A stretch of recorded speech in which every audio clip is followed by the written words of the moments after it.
Hello and welcome to the Heinung Couples Podcast, where we empower blessed couples to deepen the love, fostering mutual pleasure, connection, and joy. So let's dive in. Welcome back to the Heinung Couples Podcast. In today's episode, Sebastian sat down with Benjy Uyama from our Heinung core staff team to talk about something many couples experience or afraid of, but rarely talk about openly: the dry spell. Benjy and his wife have been blessed for almost 15 years and are raising 3 beautiful children. Yet their journey started with 8 years of almost no sexual intimacy. He opens up about the hurt, the misunderstandings, and the fights, and the turning point where he chose to take responsibility, to accept his wife completely and fight for their blessing. In the heartfelt conversation, Benjy shares how a radical shift of perspective transformed their relationship, and why a dry spell can actually become a season of growth, and why for blessed couples, the goal isn't easy marriage, but learning to love harder. If you have ever wondered how to navigate those difficult seasons in your relationship, this episode will leave you hopeful, encouraged, and ready to see your blessing through new eyes. And even if you're not currently going through a dry spell, this conversation is for anyone who wants to grow, change their perspective, or focus on what truly matters in their blessing. So let's dive in. Hey, Benj, welcome back. Hey, Sebastian. Hey. All right. Good to see you. Yes, sir. Okay. Today's topic, we're talking about dry spells. Is that right? Yeah. Maybe some people don't know what that means, what that is. So I was wondering, maybe, do you have a short definition for our... Sure. Yeah, it's a term that's thrown around to describe an experience, but I think it's used lightly. So it's people that are going through a experience, essentially, that is a period of time in a relationship that you're not being intimate, not being sexual with your spouse, and it kind of compounds. There's a lot of emotions that are brought up that are very raw. There's a lot of, in many cases, a lot of judgment. There's a lot of lack of acceptance of one another, lack of understanding each other.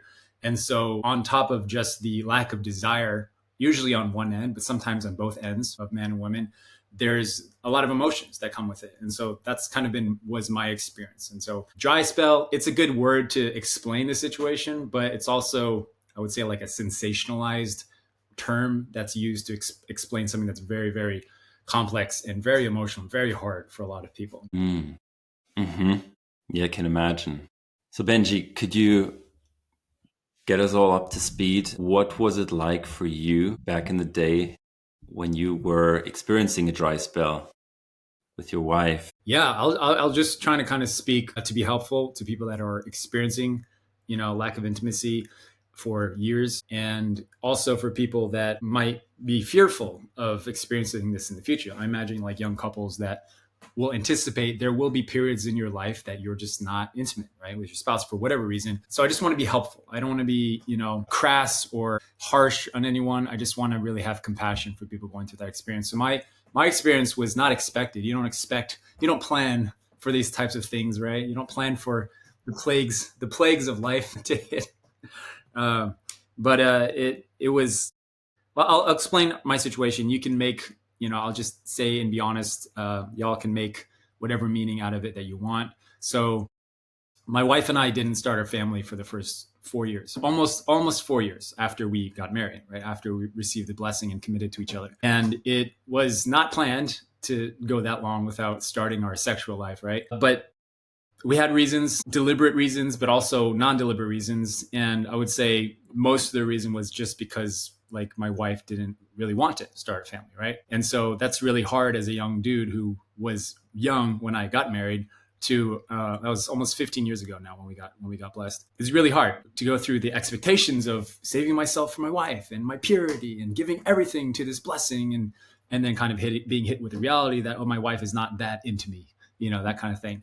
So really, really hard for me personally. But also there was a part of us that we did want to wait, apart from the emotional side. Logically, we decided our thing, this is just for us, it's not for everyone, is we wanted to start our sexual life when we were ready for children. In other words, when we had kind of stability in our lives. And that's when we wanted to begin. And so it happened to take about almost 4 years for that kind of us to feel ready for that, taking that on.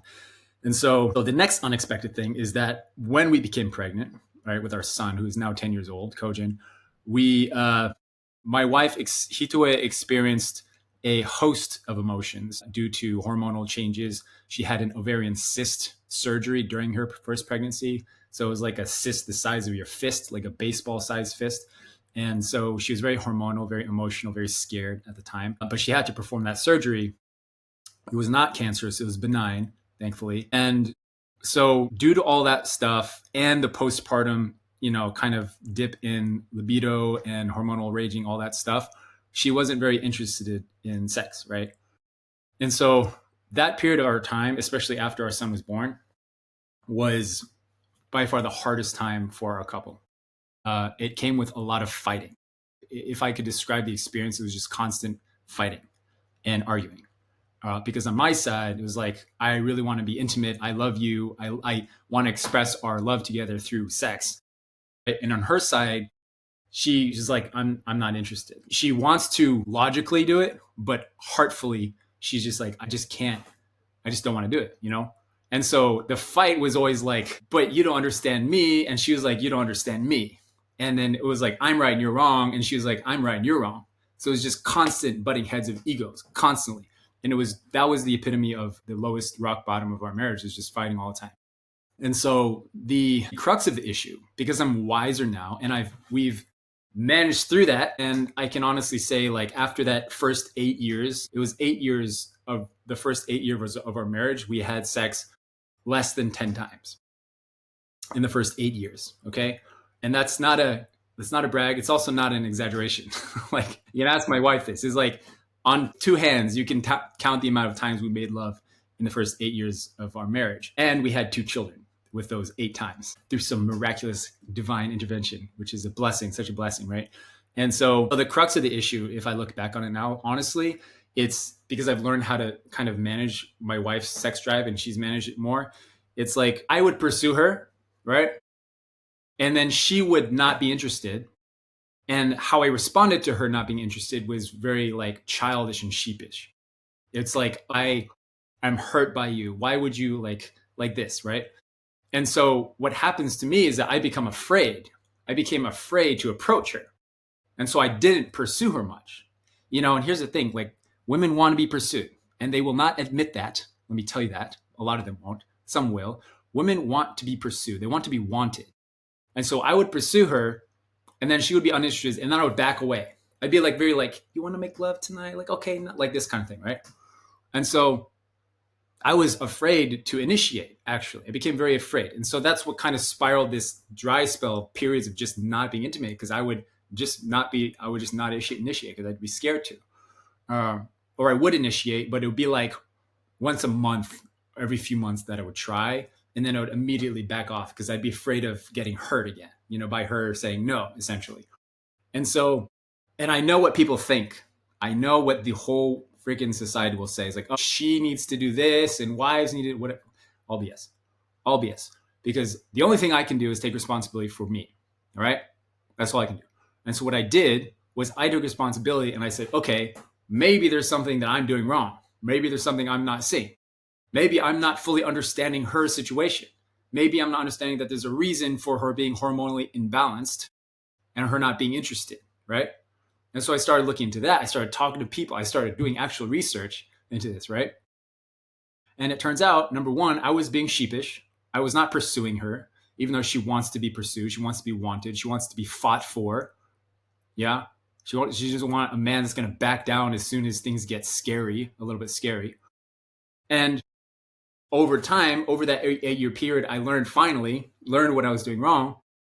And I made my pursuit not to be taken personally. When I would pursue her, she would reject me or say she's not interested. I would not take it personally. And I say, okay, tomorrow, like this. And so this is now our dynamic. We just made love last night and we have a really good rhythm now, and it's basically like, she will, depending on how she's feeling, I'll approach her. I've accepted that I'm the initiator in our family. And It's kind of like, oh, we all wish like our wives would pursue us. Some women do and some women don't. I've just accepted my wife is not a pursuer when it comes to sex. And I accept that. And so I pursue her. And if she's not interested or she's tired or whatever it is, we have a 2-year-old, so she's kind of tired a lot of the time, right? Instead of taking it personally, I say, okay, tomorrow, like this. And sometimes she's like, I kind of have to play it by ear. Sometimes she's like I can tell if it's a soft no or a hard no. Does that make sense? And I know if no means no, yeah, whatever, not for us.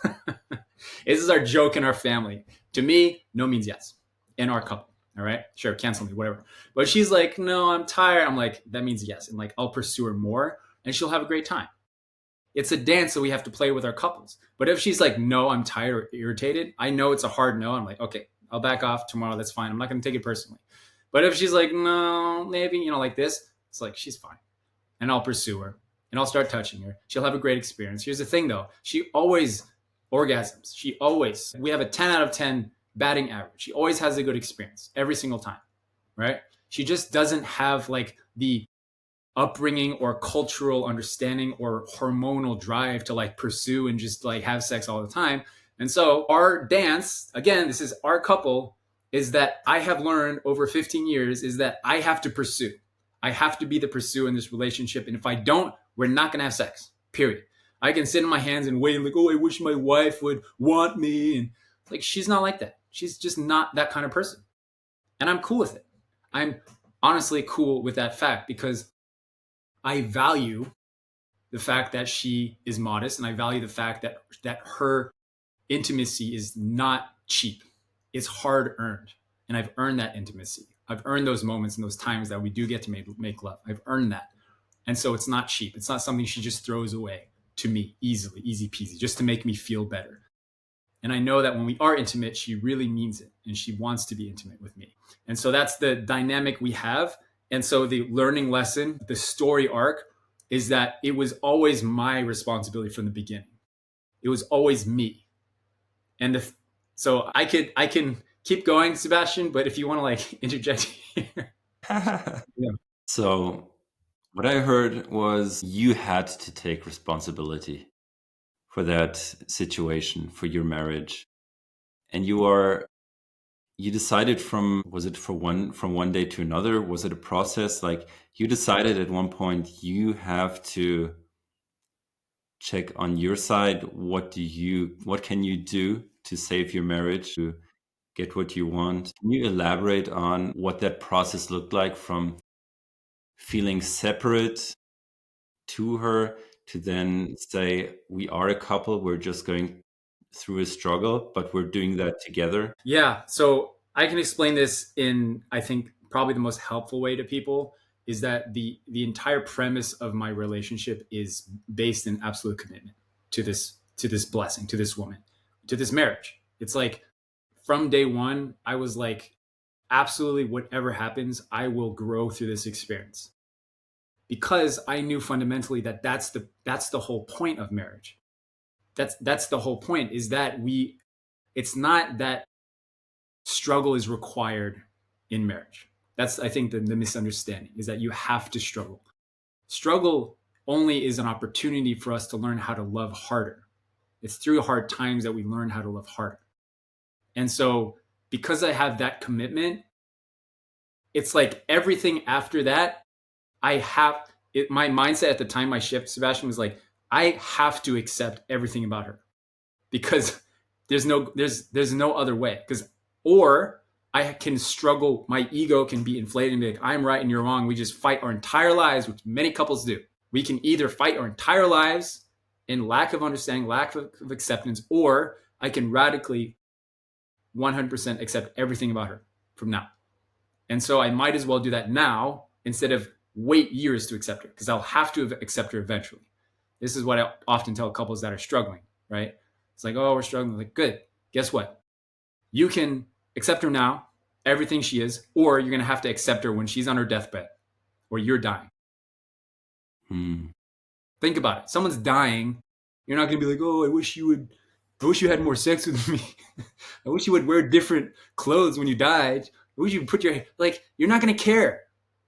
At that moment, you're not going to care. That moment is like the moment you're like, I accept everything you are. And so we might as well live our entire lives and enjoy the process and enjoy every moment we have with our spouse, you know? And so that moment, to answer your question, was like, I would say like 8 years into our blessing, when it was like really hard. That moment was just like, I have to accept everything about this person. Doesn't mean I have to agree or tolerate. Very different thing. When we think of acceptance, we often think tolerance. You can accept someone and you can encourage them and empower them at the same time, just like a good spouse would, just like a good father would to their child.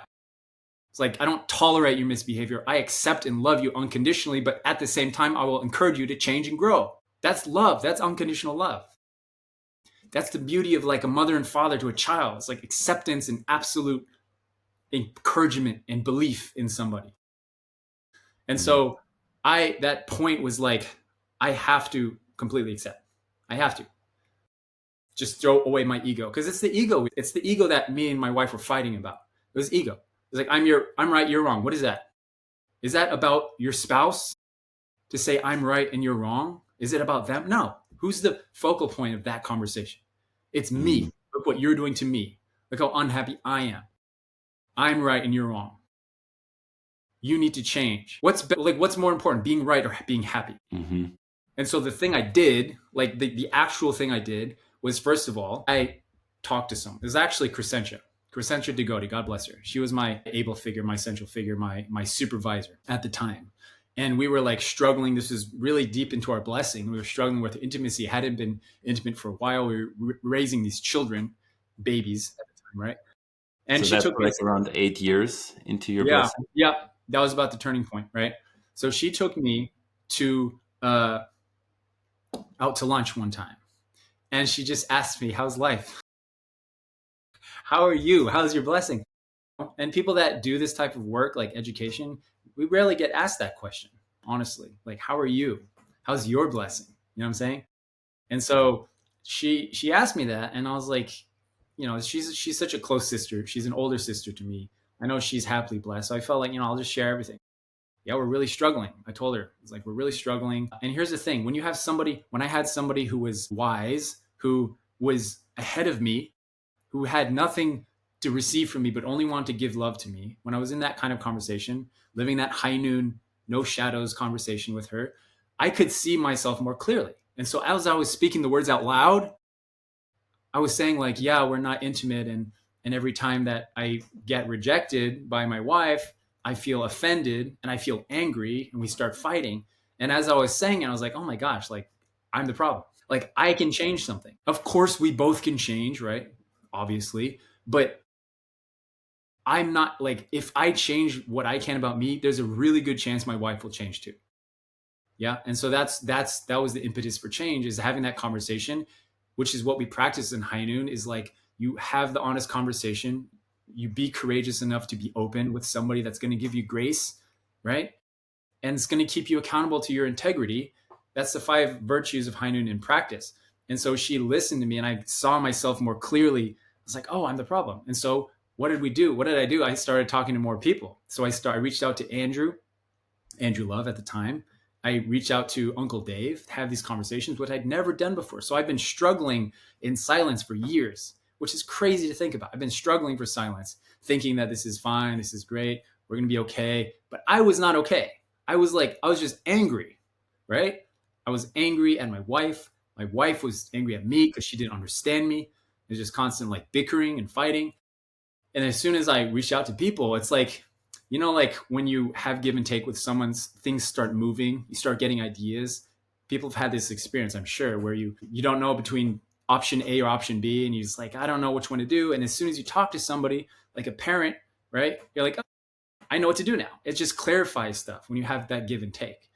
And so after I had that give and take, I saw myself more clearly. And that's when I was like, okay, I decided to move my family, actually. This was like the external change. This was the external change, which was actually, in retrospect, I think was what allowed us to internally change in many ways. As I completely changed our environment. We moved from New York, New Jersey area, which is where I was working. And I picked up my family. We moved to North Carolina, which is where I grew up. It's where my family is and my friends are. It's my hometown. My parents are there, right? And so we'd have more support. And so it was like, it was really strange because as soon as we moved, we started having sex like every few days when we moved to North Carolina. Okay. And I don't know if this was like a spiritual, like the gates of heaven opening, or there was a blockage in us. So we went from like not being intimate, like less than 10 times in 8 years, to making love every few days when we moved to North Carolina, just like that. And I think about it now, it's like, that's really wild. It's a crazy story. But I would say it was because our relationship was such that we let go of a lot of the ego and a lot of the things that we felt like should be or whatever, just to pick up our lives and be like, okay, I don't know if this is the right decision. I have to give up a lot, like work wise. I have to give up community that we built in New Jersey. I have to give up friends that I made, and make this really risky move of moving all the way back to countryside, North Carolina. Right. But it was because we made that bold move where we kind of threw up our hands and surrendered and said, you know what, God, we don't know what the right thing is to do is on paper logically, but this feels good. This feels like the right thing to do. And we just made that move for our family. And of course, like logically speaking, it's like, no, we should stay in New York and New Jersey because that's where the money is. That's where everything's happening, which a lot of people do. God bless them. They make the logical decision, but that's not the love decision. The love decision for us felt at the heart level. It feels right. It doesn't sound right. We don't know what's going to happen, but this feels right. Like, let's move everything and let's go back to North Carolina, live the country, simple life, right? And that changed everything for us. And so since that day, it's like, of course we have times where like we're not intimate. We had another child after that, right? Which came with a lot of challenges or fears, I would say. I was really fearful of this dry spell thing happening again after our third child, right?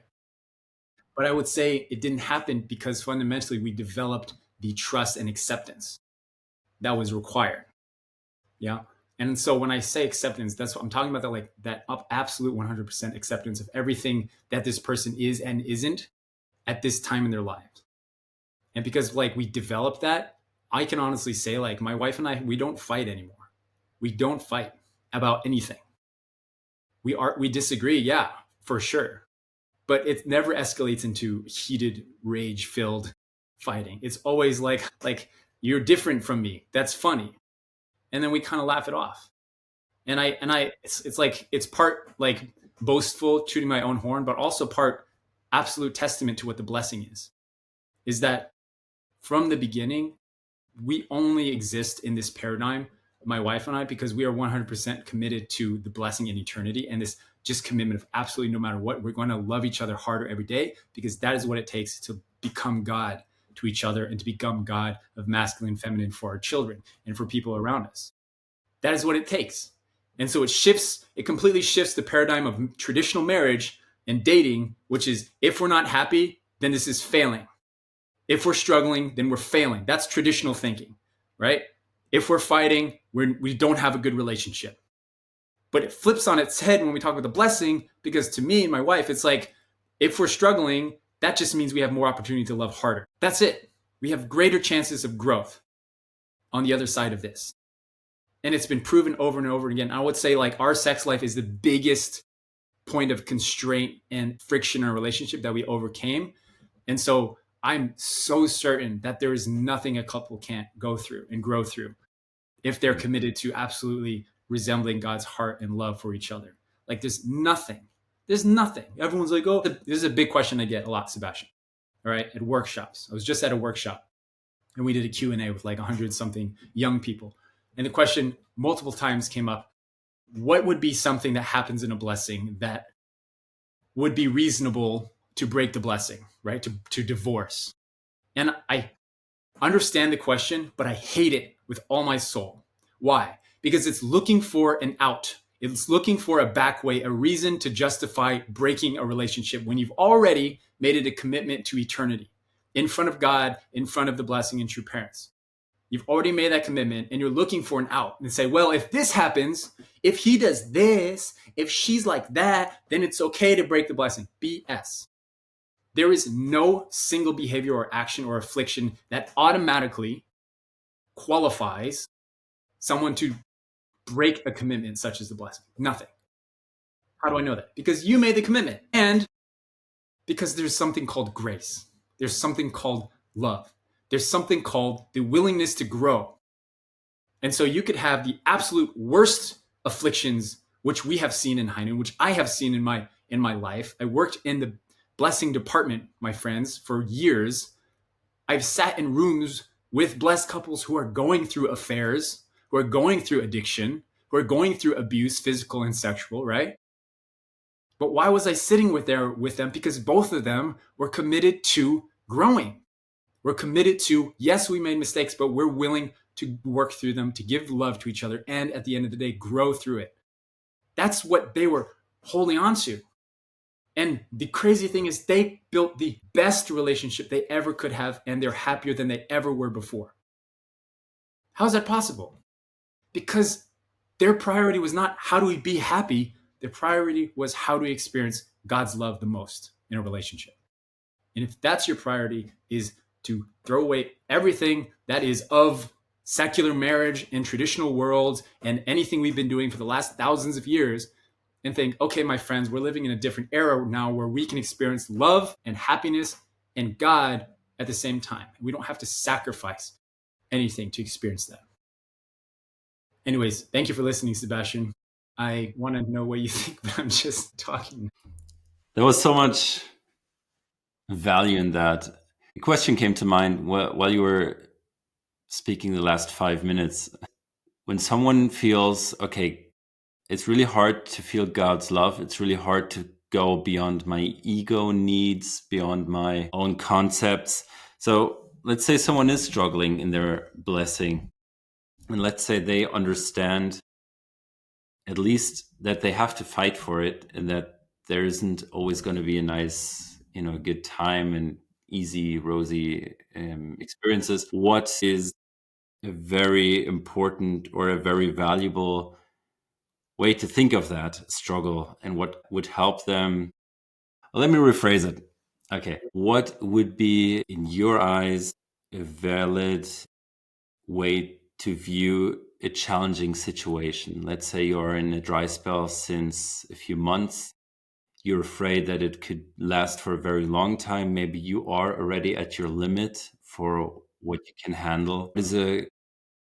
Tell me, what is a good way to view that situation? Yeah.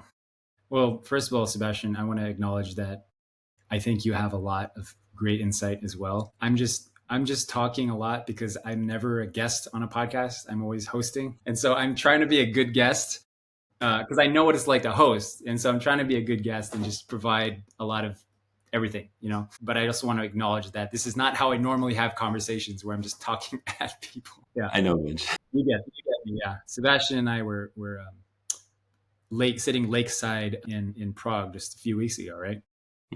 Yeah. Having nice conversations. I was in the water, in the river, which I was not supposed to be, probably, and nobody joined me. I was like, I'm gonna go jump in the river, and I'm pretty sure one of these guys will join me, and nobody joined me. I was happy for you, though. It was a hot day, and you were the only one who had the courage to jump in. Yeah, oh, it's so nice. It was so that's nice. good.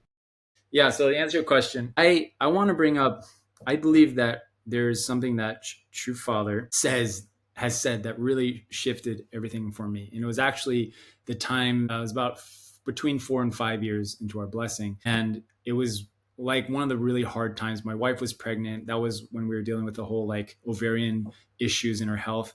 And then I stumbled upon, through sheer desperation, I stumbled upon a quote from True Father, and I opened the Chansungyang, the big book, and I want to read that for you guys right now.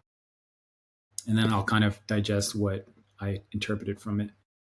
So here we go. True Father says this: if a man and a woman want to achieve individual perfection, they need to do so by perfecting their partner. And that is why they must marry. They cannot enter the realm of love if they are not married. The reason people need to marry is so that they can relate with the love of God. A man and woman cannot fully connect to the love of God if they are not married. When they marry, the love of God resides with them, and they become one through this love. God can then bequeath the whole universe to them, including God himself, his love, and everything that belongs to him. People marry to perfect their individual love while at the same time perfecting the love of their partner. Doesn't it feel good to know you marry to perfect both your love and the love of God? Men and women have to marry to prepare the foundation on earth through which God can love.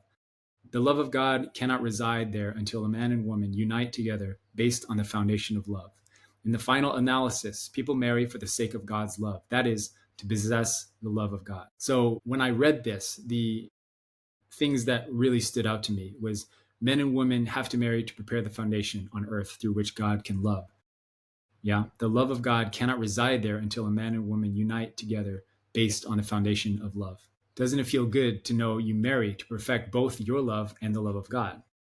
And so what this spoke to me is that it immediately shifted my entire lens of my life in this relationship from we're suffering and that's a bad thing and I'm failing. And that's where a lot of the shame was kicking in. Like, we're failing at life.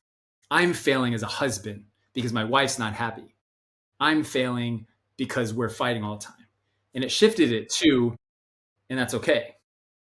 Because if I can learn to love my wife harder and deeper at this time, then I'm actually fulfilling the whole point of this relationship. The whole point of this blessing is for me to be able to give God's love more deeply, more strongly to my wife. And so it shifted from this is a bad thing to this is a good thing. Does that make sense? And so and Father says, doesn't it feel good to know that you're perfecting your love and the love of God? It's like, yeah, that feels amazing. Because then it shifts everything. And I would say this is why I keep beating this dead horse, because we are delusioned in our culture to think that marriage should be easy. It's a very subtle, subconscious belief that most couples have, especially young couples, right? Marriage should be easy. Says who? Who says marriage should be easy? The end result, absolutely. But we're the ones that make it difficult. It's not marriage that is hard. It's not the blessing that is hard. So my parents had a bad relationship, therefore I don't want to get married. I don't want the blessing because my parents struggled. Well, they suck at blessing. They suck at marriage. Guess what? It's hard. It doesn't mean marriage is the problem. You know what I'm saying? It's like when people have children, they're like, oh, raising children is hard. It's like, no, raising children we've been doing forever.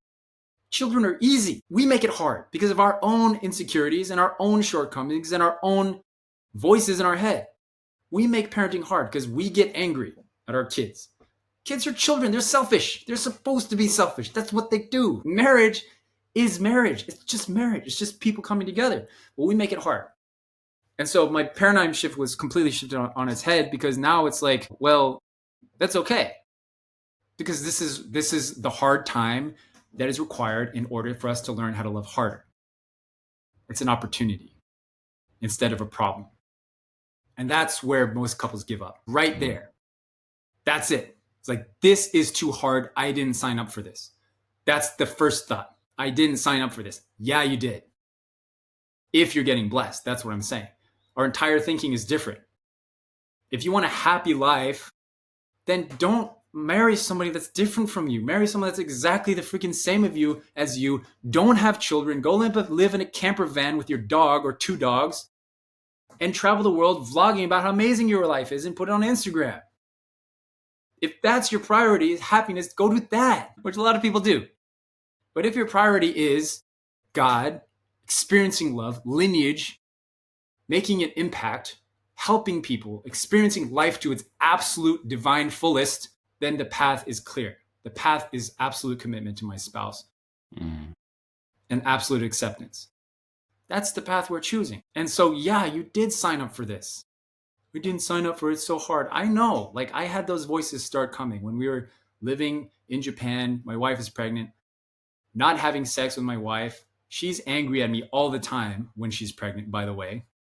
She's hormonally like a mess. She's just a monster, raging hormone monster is what I call her now, because it's funny. She's just like a mess and she's angry at me all the time. And I'm taking it personally, of course, because I have a big ego. Had a big ego. No ego anymore. It's like, I take it personally. Of course, what came to my mind is this is not what I signed up for. But then when I read that quote, it's like, oh yeah, this is what I signed up for. And that's fine. This is exactly where we're supposed to be. And we're doing the blessing. We're doing exactly what we're supposed to do to fulfill this blessing. And then that's peace of mind. That's liberation. That's like, and that's why now, honestly, like I'm just like cool. I'm cool as a cucumber when it comes to our relationships and disagreements. And so I'll end my spiel here about this by a quick story that summarizes how I view the blessing. Right. And so it was our last anniversary, 14 years. We were at a cheesecake factory, which is one of the greatest establishments in modern world. It's a restaurant. Okay, Sebastian, in America. I don't know if you know cheesecake. Okay. Never heard of it, but yeah. Okay, it's a restaurant. They have more than cheesecake.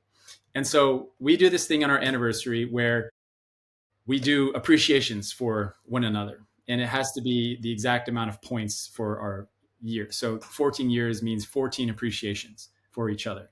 And they have to be new. So we can't have done it in the past. They have to be new appreciations. And so we take about 5 minutes to write our appreciations down on our phones. And then we, offer them to each other. And this is our annual tradition, our anniversary, right? And so this particular one, this last one in October 2024, October 10th, I offered all my appreciations beautifully, poetically, 14 of them. She received them. She said, thanks. And then she gives her appreciations. And there's not 14, there's 7, all right? And they're not appreciations, they're complaints about me. Okay? And so how do I react? I started bursting in laughter in the middle of this cheesecake factory because my wife is a little Japanese woman during our anniversary where I just gave 14 appreciations beautifully, returns 7 complaints with the assignment being appreciations, all right? And I was like laughing and I was like, are you trolling me right now? Like, is this a joke? Am I on some kind of like reality show right now? And she's like, as seriously and sincerely, she's like, no, I didn't feel appreciating you. I felt like I had to complain about you. I had things I wanted to complain about.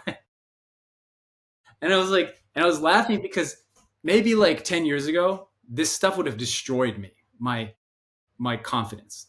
I'd be like, how could you do that? I can't believe this is our anniversary. This is not normal human behavior. You can't complain about me on my anniversary. That's not the assignment. You didn't understand the assignment at all, right?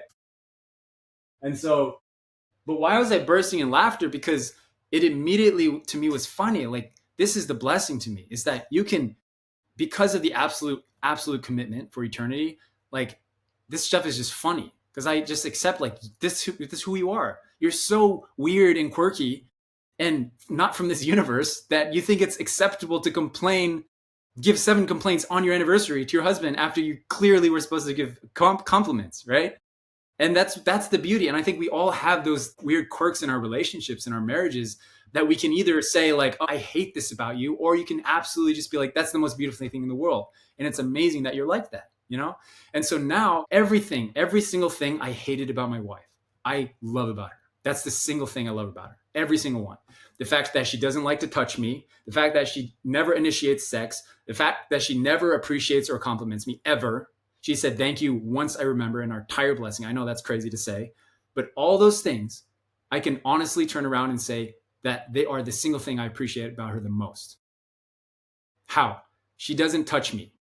What does that do to me? That teaches me to value her touch, that it's not cheap, that she doesn't give it away freely, and that I should appreciate it. And when she does touch me, it means the world. Yeah? Number 2, she doesn't initiate sex. Why do I appreciate that? Because it means she's modest, and I appreciate that about her. That she doesn't have this overly sexual kind of nature about her. I've learned to appreciate that. The fact that she doesn't appreciate me, like verbally, means that her appreciation is not words, it's through action. It's through the fact that she's sticking around with me, that she's never considered leaving me. It's the fact that her appreciation is more like a subtle backdrop, like background noise in our life. And I even brought this up recently, within the last year. I was talking to her and I was like, why don't you like ever say a thank you or good job or anything like this, right? And she was like, without skipping a beat, she was like, well, because I always appreciate you. Like that. And I was like, why didn't you ever say that like 15 years ago? Like it would have helped me a lot, And so her appreciation is a subtle, constant appreciation. So she doesn't feel a need to say things like that, because like we're a couple. Like, her view is like, why do I need to say that to my husband? You should know that I appreciate you. Why do I need to verbalize it? Why does it have to be so cheap, right? And of course, people hearing this might say like, oh, well, it's good to, I don't care. Like, this is our relationship. And my point is that radical, complete acceptance looks like everything that I hate about her, I can turn into the thing that I really appreciate her. Thank you for those personal stories. I really loved the insights. You were so honest. And I think it can really help people to relate to that. Could you please give our listeners 3 ways how they can find a good perspective of their situation? Either find help and talk to someone, gain perspective through that, or read. Yeah, do you have something? Yeah. So I would say, let's do 3. Let's do one with yourself, one with your spouse, and one with someone else. Mm-hmm. So with someone else, like, reach out to somebody. I mean, that is the fastest way to gain perspective. And you can see it as like God's perspective, because the things that we struggle with, it's usually in our head, and it's an ongoing battle, just like me and myself. But as soon as you have give and take with someone else, it's like you allow God to enter your life, because you're seeing yourself and you're letting the gears turn in a universal divine way that you never would have let before. And so that'll be the first thing, is like, get perspective, not from random neighbor or somebody else that's struggling, somebody that is ahead of you and also only wants to give. Somebody that, like, that would be the number one quality. Somebody that is just there to give. They're not struggling with their marriage. They're just here to give and be a listening ear. And they'll think about you. They'll pray for you, that kind of thing.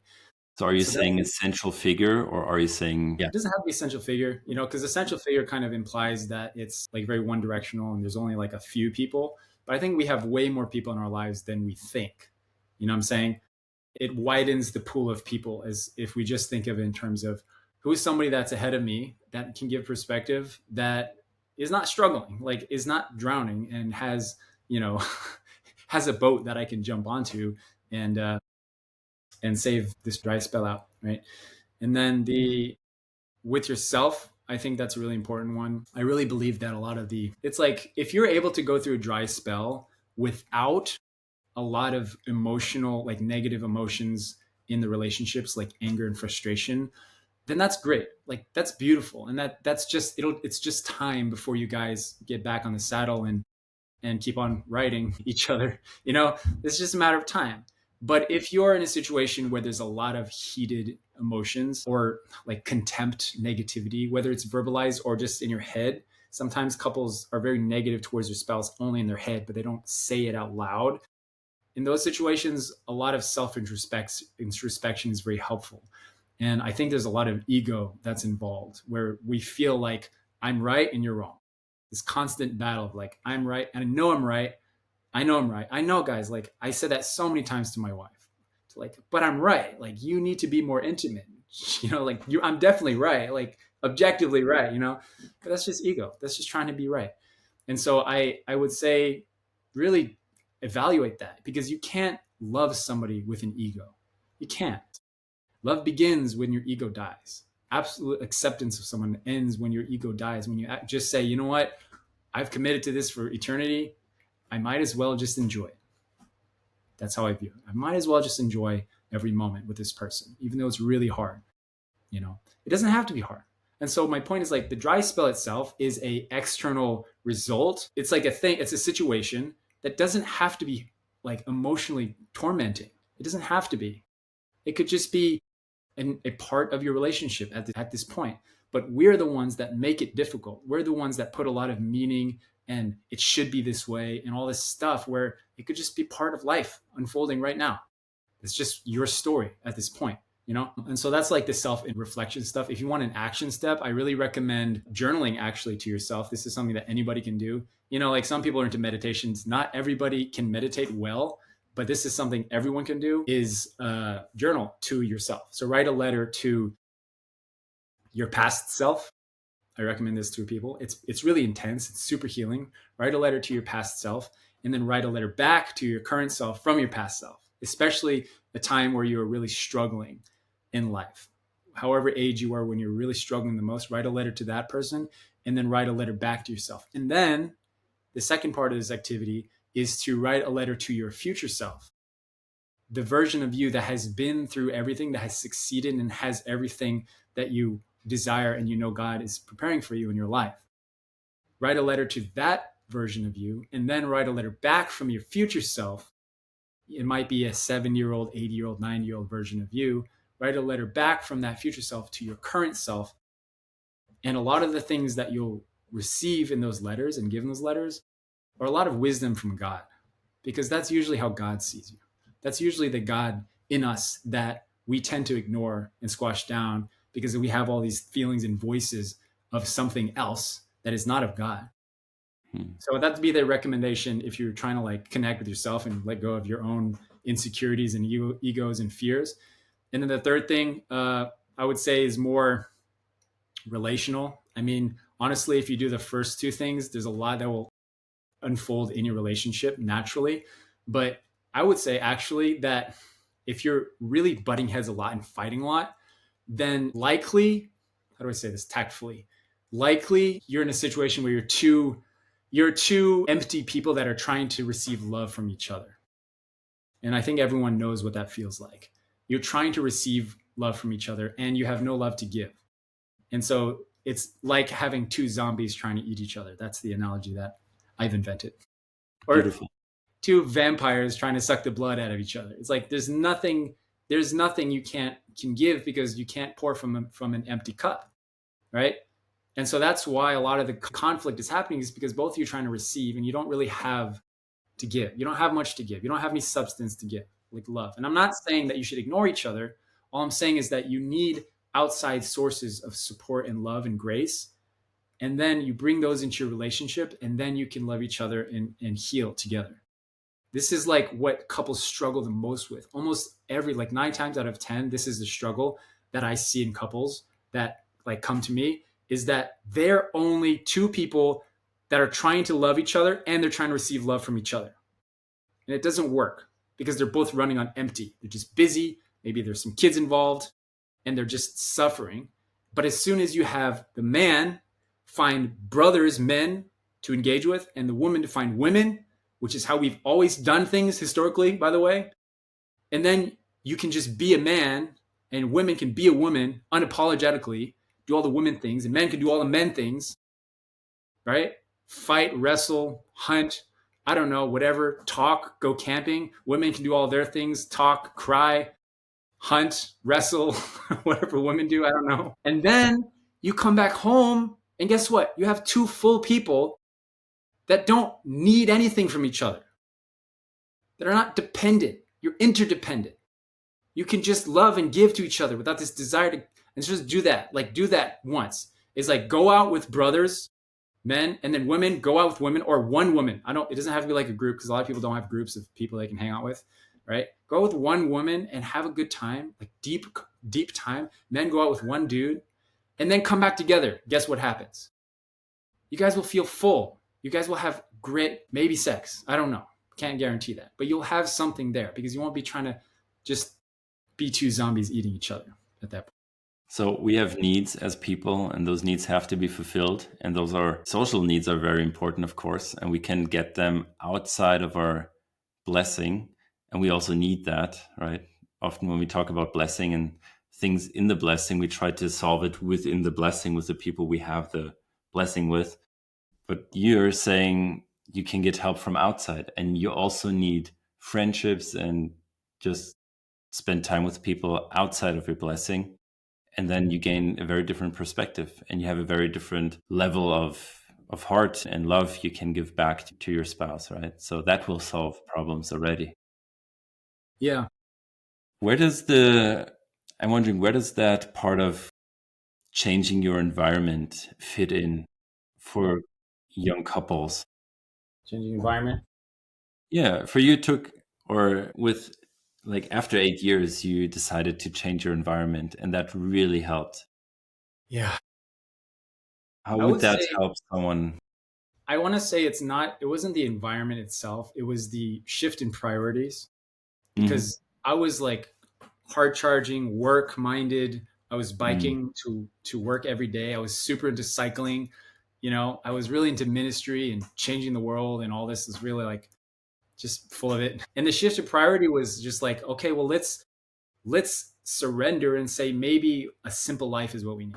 And so we just shifted to like just simple, like let's be home, let's have one car, like this kind of thing. Let's save money. I'll stay home more because I was, working in an office at the time. It was like, I'll work at home completely. And it was just a shift in priorities it was like, I would say, priorities are interesting because our priorities are not necessarily what we say is our number one priority, but actually reflects on our schedule and especially our headspace, right?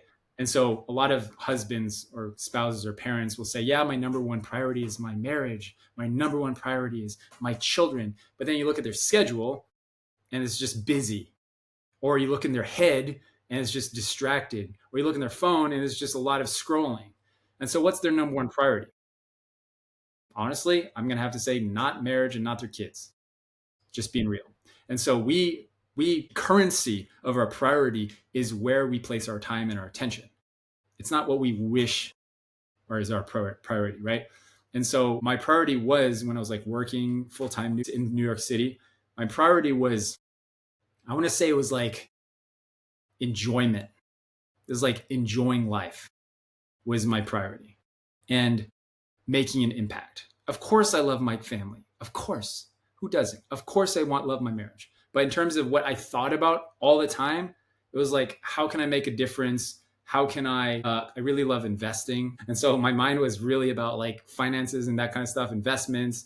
And then it was about like cycling because I was like biking 2 hours a day, right? Just to go to work from New Jersey. And so that was not my priority. So when we moved, my priority clearly to my wife was like, it's you. I'm moving for you. That was actually why we moved. It was like, I'm doing this because I love you.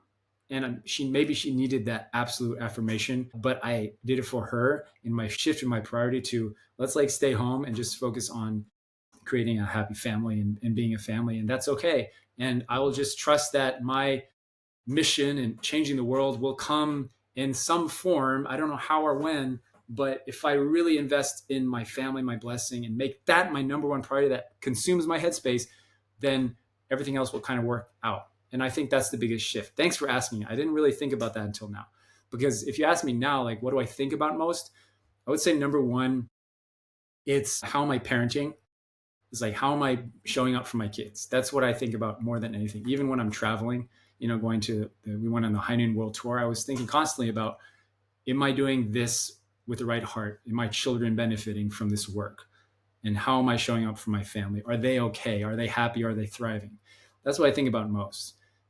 I would say number two, and that includes my wife, by the way. It's like my kids and my wife. And then the second thing I think most about is like, am I growing? Like, what am I doing to grow myself? It's like a lot of self-observation and self-awareness. And so my ChatGPT role and like my Google searches, it's just endless questions about understanding myself and expressing emotions. Like I felt this, or I had this dream last night. What does it mean? Like trying to understand my mind and my subconscious and in life. And that's definitely something that consumes a lot of my bandwidth because like I think about this stuff all the time, like the purpose of the blessing and family and how to teach. I think about all the time how to teach concepts and like this kind of thing. Yeah. It seems like that the problem of a dry spell can be solved by viewing you as the constant that can be changed, and that trying to change your partner will most likely not end up well.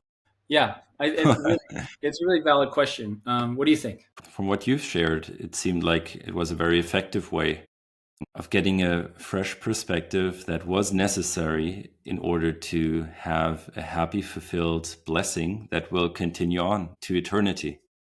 And I couldn't imagine any other way to have that outcome other than changing your perspective and I guess I can't think of the word of it, but yeah. Yeah, I think people are really hesitant to I really believe that decision is more of a decision than a process. Everybody believes that. That's something that most people believe is wise advice. Like, yeah, I can only change myself. I can't change someone else, right? Like how many times we've heard that? But there's something in us that hesitates. And I think that something is just afraid of being wrong, afraid of letting go, afraid of the consequence of what if they never change? What if I change and they never change, you know? And I would say that that's part of acceptance. And I mean it with all my heart when I say there's no reason to break a relationship because you made the commitment. If you made the commitment to grow, no matter what, which is in the blessing, yeah, that's the vow you made in front of your parents, in front of God. If that's the vow you made, then there's no reason to back away. None. Let's say this, there's no automatic qualifier that says, okay, yeah, this happened. You haven't had sex for this amount of time. Yeah, then you can break the blessing. No, there's no automatic qualifier. And so I'm saying is that it's a decision. It's not a process to just say, I'm going to change. Because let's say, hypothetically, let's say it like this. If I decided to change and my wife never changed in that scenario, like 15 years later, we're still not having sex, would I still be here? Yeah, I would. How do I know? Because I would have turned that situation into a positive. I would have. I know that because I've already done it so many times. If I was sitting here in my 30s and saying, yeah, my wife and I don't have sex, we haven't had sex in like 10 years, I would have turned that into a positive because that's what I committed to doing. I know I would have because I've already done that about everything else in our relationship. Everything else that men would run away from, right? My wife doesn't like touching me ever. How many men love that about their wives? I love that about her. I think it's funny. I think it's hilarious. My wife doesn't drive still. She's lived in America for 10 years. Driving capital of the world. She doesn't drive. How many men would accept that? I was like, that's cool. That's fine. I accept that. I think it's funny. She doesn't really want to drive. That's funny to me. I accept that's cute. I think it's cute, you know, because we take our whole family to go grocery shopping every time. It's like, all right, this is a whole trip now. We're going to all go grocery shopping. You know, it's awesome. And so if we were not having sex in that scenario, I would have turned it into, well, we love each other in a very, very deep, intimate way. But let me tell you, acceptance doesn't mean tolerance. I would have still fought for what I want. I would still fight to be intimate because I believe a lot of couples have just accepted, a lot of individuals have accepted, oh, this is just how my marriage is. We are in a dry spell. We just don't have sex. A lot of people tolerate that. That's different. That's tolerance. Because the reason a couple that's happy on paper needs to have intimacy and sex is because sex is the gateway to deeper spiritual intimacy. It's not a physical only intimate relationship. And this is where people are confused culturally, societally, is that sex is a only physical pleasure. And so if someone's really smart, they'll say, well, if the purpose of the blessing is to have spiritual eternal enlightenment, then why do we have to have physical sex? Right? But you don't understand that sex is not a physical act. It's a spiritual divine experience. That's what absolute sex is. It's an opportunity to deepen the spiritual elements of your life, to be deeply emotionally, internally connected and close to your spouse. It's a spiritual experience, not a physical act. That's why it's necessary. And so, no, I don't believe that a couple can be fully, truly a Chanukka couple, a blessed couple, unless they're making progress to being intimate. Now, what does that mean? Does it have to mean that you're having specific types of sex or whatever? It's like, no, you're practicing, making the practice of every day, learning to accept and to love and to give. And to give. Think of here's how I put it. If you're in a dry spell, think of this dry spell as a really, really long foreplay. Okay? Really long. All right? It's really long foreplay. That's what this is. Think of it like that. And then all of a sudden, it's like you're in this period of not having sex because you're foreplaying for when things become magical. Because imagine the depth of your relationship when you come out of this period of your life, of your marriage. Really, really long foreplay. I love That's it. what it can be. There you go. Benjy, I feel like there's much more to talk about on that topic. It feels like today was a story hour, which is, I feel, very valuable in itself because people have their stories and people think their story is the only worst story people have ever experienced in this world, but it's not the case. Thank you so much for the honesty and the details and being vulnerable, sharing what has gave you a lot of shame for many years and just giving that out there because you had your reasons why you didn't share it for so many years with anyone. And that shows how much a person can grow and grow out of a part of their lives where they would never have seen themselves grow out of. But now you have become a much bigger man and a husband that can take so much better care of their family. Yeah, thank you. Beautiful. Yeah, I appreciate it. I honestly didn't think we would be through that period of our lives. I kind of just, I say surrendered, not gave up. I surrendered and I was like, well, I'm in this for the long haul. So we'll see how it goes, but I'm just going to grow and change and see what happens. Right. Mm-hmm. And now I'm just grateful, like, to be intimate with my wife. I'm perfectly happy with vanilla sex, like just normal. Like I don't need anything spectacular. I'm just like, this is cool. I'm super grateful for everything we have, you know. And I feel like I can only say that because of the experiences, right?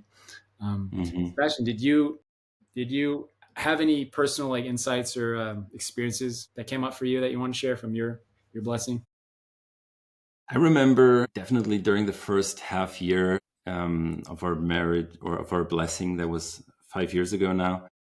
We had quite the ups and downs. Like we had months where we maybe had once or twice sex. Daria also had it. There was, especially at the time when Daria had a yeast infection and we just couldn't have sex. Yeah. We started cuddling much more at that time. It was just a very different experience of intimacy we had to allow into our lives. But now we have really benefited from it. And I don't see that months of not having sex at all or almost not having sex as something negative. But I always was scared, like what would it be like to not have sex? Because of course I had weeks where I didn't want to have sex. And there were months where Daria wasn't really interested as well. And I always wondered, like, okay, what if this doesn't stop? What if this escalates into something longer and bigger where, we just kind of drift apart, right? Yeah, we were fortunate to not experience that. But of course, we knew from couples that were experiencing that. And we never felt obviously qualified to comment on anything because we haven't gone through that. So, yeah. Yeah, it's a really interesting question, especially if both parties are not interested. That happens too, you know. Mm-hmm. Like because I'm the pursuer in our relationship. What happens if I don't want to pursue anymore? Yeah, is that we would not have sex, right? That's what would happen. So it's an interesting thought, I think, just like what would happen and how would that kind of thing happen, right? Yeah, it's interesting. I think at this point in our relationship, I'm confident that I will have a drive to make love for a long time because I don't have anything that's hindering that. But for a lot of men, it's emotions, like really unresolved emotions or conflict in the relationship or porn, right? And masturbation that literally like biochemically, physically disinterests you, right? In sex. And so I don't have any of those constraints that are like giant axes to, you know, my tree trunk, so to speak. And so so I'm fairly confident I will have a drive to continue. Like I think about, you know, like Uncle Dave, he just makes it a really high priority for himself, Uncle Dave Wolfenberger, to take care of his health, you know, and to seek exercise, swimming, eating well, and communication with his wife, you know, that kind of stuff. And so I look at him and other like older men. I don't worry about it. Everything is solvable, is what I'd say. Like if that did happen, anything's solvable. And and if my wife's ever on her side, if she's ever like, you know, I don't want to have sex anymore, I mean, we've already been through that. And so I know what to do. It's like, well, we're going to have sex. Like, I don't know what to say. Like, that's what couples do. Like, we're a blessed couple. This is what you sign up for, but I'll do it in a loving way. That's the difference. It's like, I can do it in a loving, not a judgmental or hurtful or insecure way. I can just be like, if she's like uninterested, I'm like, okay, tomorrow, like, let's do it tomorrow. Like that kind of thing. Would you say that the dry spell topic could be even put aside, and things you shared about changing perspective, living not for your own gain of love, but living for the perfection of God's experience, that God can experience love within your marriage? Can that be, like, it seems like you could put away the topic of dry spell and just say, this is overall blessing advice. It's overall super important for a blessed couple to have that perspective. Oh yeah, absolutely. I hope every blessed couple listens to this episode, not just people struggling with dry spells, because the dry spell is a symptom of a point of conflict, and that point of conflict can be responded to in a negative or a positive way. And so it was for a very long time responded in a negative way, but it shifted when I applied the blessing to it, in the premise of the blessing, which is a commitment to experiencing God fully. And so that whole concept is like the solution to a specific point of conflict that every couple will experience something. So for some people, it's money, like that's a huge topic of argument for a lot of couples. Or some people, it's how to raise the children. For some people, it's faith and beliefs or politics, And so the solution is always the same. It's like love. That's what God is. It's love. Are we experiencing God in this, or are we experiencing just being right and self-righteousness? Right. Benjy, thank you so much. I feel like we have to do a part 2. Yeah, man. With more direct tips for people struggling. And we could, I feel like we have to do part 2. Yeah, anytime. Okay. Thank you so much bro. For your time, for your sharing, for your honesty. And see you soon. Okay, bye-bye. Bye.